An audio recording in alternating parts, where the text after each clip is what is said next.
Desta vez gostaria de falar convosco para vos transmitir porque é que, na minha opinião e na opinião de muitas mais pessoas, se considera que a Junta de Freguesia de Santa Maria de Lamas neste momento tem um executivo fora da lei. Mas para isso gostaria de fazer uma breve retrospectiva para que pudessem perceber como é que são eleitos os membros do executivo de uma Junta de Freguesia. Portanto, o que acontece é que sempre que existem eleições autárquicas, a lista mais votada para aquela determinada localidade indigita diretamente como Presidente de Junta o primeiro elemento da lista mais votada.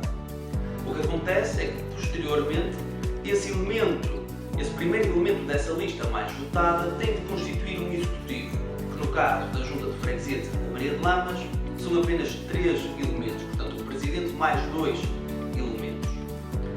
O que é que acontece quando existe maioria absoluta? Quando existe maioria absoluta, como o Executivo, estes 3 elementos do Executivo têm de ser validados na Assembleia de Freguesia, existindo maioria absoluta, este Executivo vai ser sempre validado. No caso de Santa Maria de Lamas, não existia maioria absoluta e, portanto, o Executivo viu-se forçado a negociar com as outras listas menos votadas de forma a que pudesse fazer passar o Executivo na Assembleia de Freguesia. O que aconteceu, o que normalmente acontece em todas as situações mais ou menos semelhantes a estas, é que existe uma de duas coisas, ou melhor, uma de 3 coisas. Ou se introduz um elemento, portanto, das outras listas no Executivo, ou se negocia a presidência da Assembleia, ou então negocia-se diretamente o plano de atividades e orçamento de cada um daqueles anos, de forma a que isto possa servir como contragarantia para a validação daquele Executivo.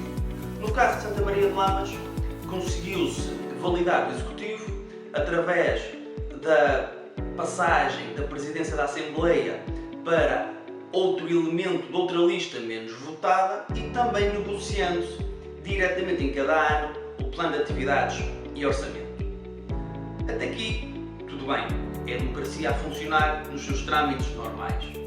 O problema é que em Santa Maria de Lamas as coisas não estão a funcionar exatamente desta maneira, porque em outubro, novembro do ano passado, que é no momento em que se começa a discutir o orçamento para o ano seguinte, portanto, que no nosso caso seria o orçamento deste ano, tinha ficado mais ou menos definido que não se poderia fazer uma pequena obra que se veio verificar que foi inaugurada este fim de semana.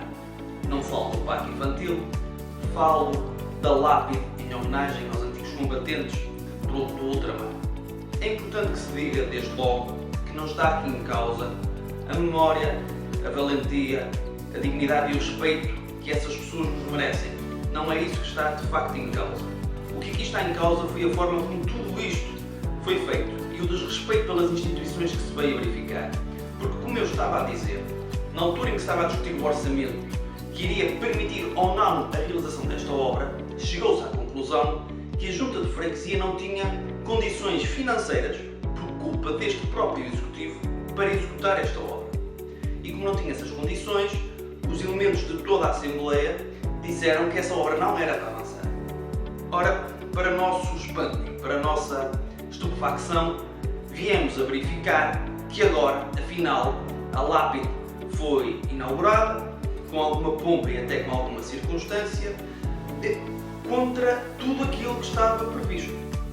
Isto de facto assim não pode ser.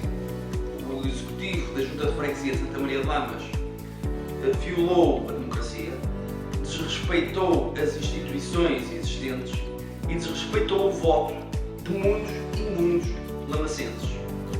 Isto é também uma oportunidade para que muitos de nós, muito em breve, num futuro muito próximo, possam refletir sobre aquilo que querem para Santa Maria de Lamas.